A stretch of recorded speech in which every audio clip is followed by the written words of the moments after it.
Okay, what I've done here is I made a couple different arrows. I used 7/16 doweling. I don't know if you can see this or not, but that's a 45 caliber handgun cartridge. Fits right on the end perfectly. It's glued on there with the archer's glue. Anyway, I made this arrow for shooting partridge and rough grouse and stuff in the bush. I tested it and I adjusted the fletchings. The fletchings are made out of green duct tape, and the arrow flies really good, and it is straight and works well. Over here I made myself a really heavy broadhead. I couldn't find a broadhead heavy enough everywhere I looked, and I wanted one, around 170 or 80 grains. So what I did is I took a piece of 16 gauge steel, carbon steel, and I carved it out with a file, sharpened it. It's pretty razor sharp. It's pretty good.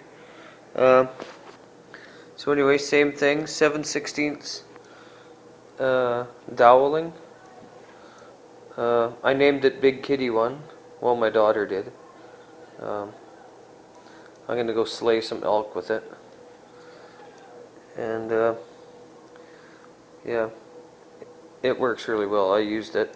It'll go right through a brand new piece of 3/4 inch plywood, and at 25 yards it'll go into about here with a 60-pound Fredbear bow, and I was pretty impressed.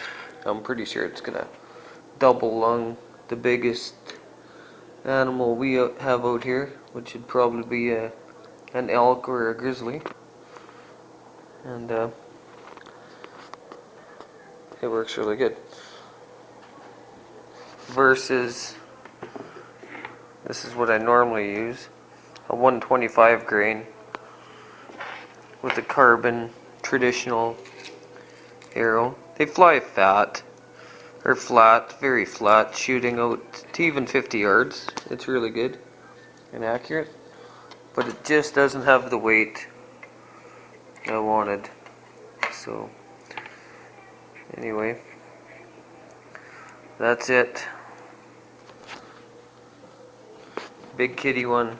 I used to fasten it, I used some old fletching off an old bowstring and archer's wax, or glue I guess you'd call it, and some pine sap I melted on there, and I fired this thing numerous times into rocks, gravel, hard clay, dirt, and through a 3/4 inch piece of plywood, and it, as you can see, is 100% solid on there.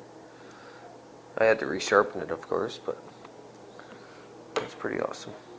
Anyway, that's Big Kitty 1, Big Kitty 2.